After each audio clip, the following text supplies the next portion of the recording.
yang ikhlas berjuang, siap sedia berkorban untuk Ibu Pertiwi. Sebelum kita berjaya, jangan harap kami pulang. Inilah sumpah pendekar kita menuju medan bakti. Andai kata kami gugur semua, taburlah bunga di atas pusara. Kami mohon doa, Malaysia berjaya. Semboyan telah berbunyi menuju medan bakti. Sebuah akhbar pada 3 Jun 1976 pernah melaporkan bahawa beliau telah terbunuh sewaktu terlibat dalam satu operasi ketenteraan di Gubir, Kedah selepas terkena jerangkap samar. Menurut laporan tersebut, beliau terkena jerangkap samar semasa melakukan kerja-kerja membersihkan sebuah terowong milik pengganas komunis.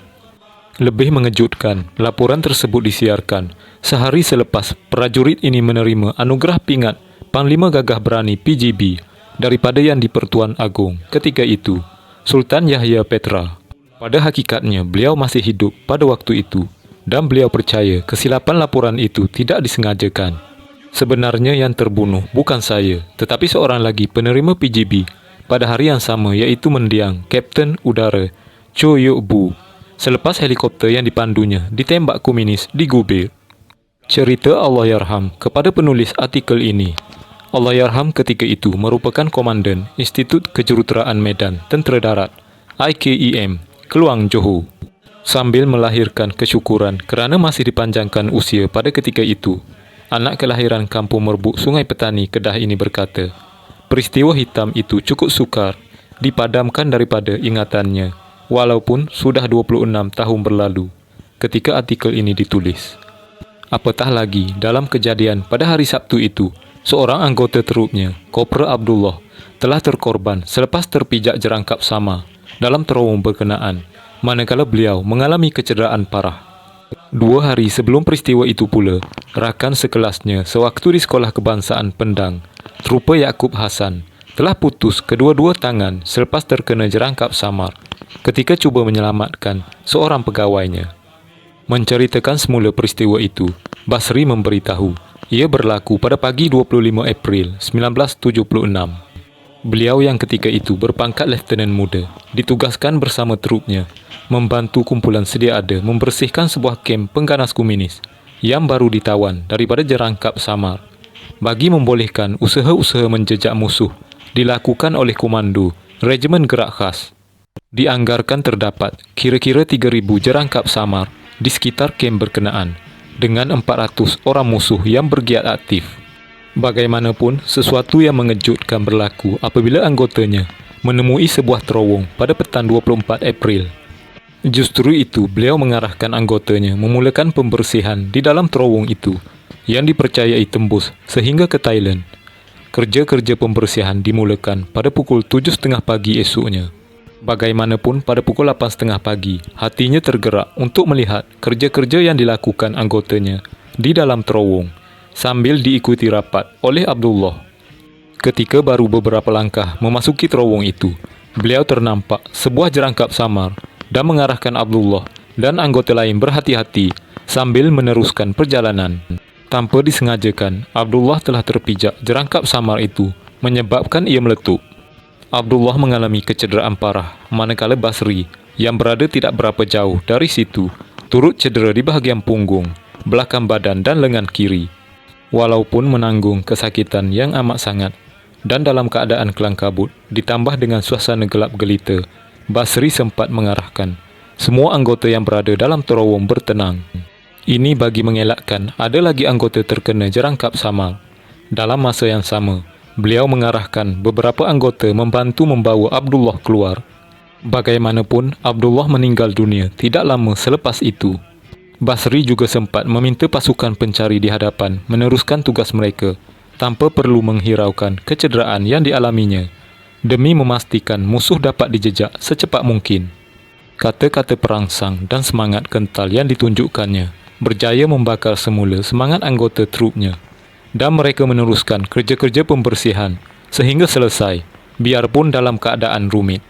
Basri sedar jika anggotanya tidak diberikan perangsang dalam keadaan genting tersebut, beliau bimbang moral mereka akan jatuh selepas menyaksikan rakan setugas mereka terkorban, manakala beliau sendiri cedera.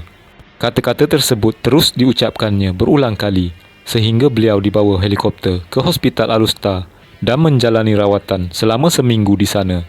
Ekoran kecekalan dan kecermelangan yang ditunjukkan itulah maka yang di-Pertuan Agong telah berkenan mengurniakan PGB kepadanya pada 2 Jun 1976. Penganugerahan tersebut menjadikan beliau satu-satunya pegawai Regimen Askar Jurutera Diraja yang menerima PGB sehingga hari ini. Meskipun selepas berkhidmat selama 31 tahun, Basri mengakui dia masih merindui suasana yang dilalui sepanjang operasi membenteras komunis dahulu. Dulu, walaupun diarah ke mana sahaja, saya tidak kisah, kerana itu memang tujuan saya memasuki tentera, kata bapa kepada 5 orang anak ini. Menurut Basri, selain terlibat memusnahkan jerangkap samar musuh, beliau turut terbabit dalam operasi menanam jerangkap samar di utara Semenanjung untuk mengekang penyusupan pengganas komunis daripada negara jiran. Pelbagai pengalaman saya tempuhi sewaktu menanam jerangkap samar, termasuk 2 kejadian letupan yang hampir meragut nyawa 2 anggota saya. Katanya, yang mempunyai rekod peribadi memusnahkan hampir 100 jerangkap samar dan bom milik musuh. Suatu masa dulu, beliau juga antara orang yang selalu dipanggil apabila ada ancaman bom, termasuk ketika peristiwa pengganas Tentera Merah Jepun menawan bangunan AIA di Kuala Lumpur pada 1974. Menurut Basri, selepas perletakan senjata Parti Komunis Melaya PKM pada tahun 1989, beliau menjadi salah seorang pemerhati tentera dalam operasi pemusnahan senjata dan bahan letupan pengganas komunis di Yala, Thailand pada tahun 1990.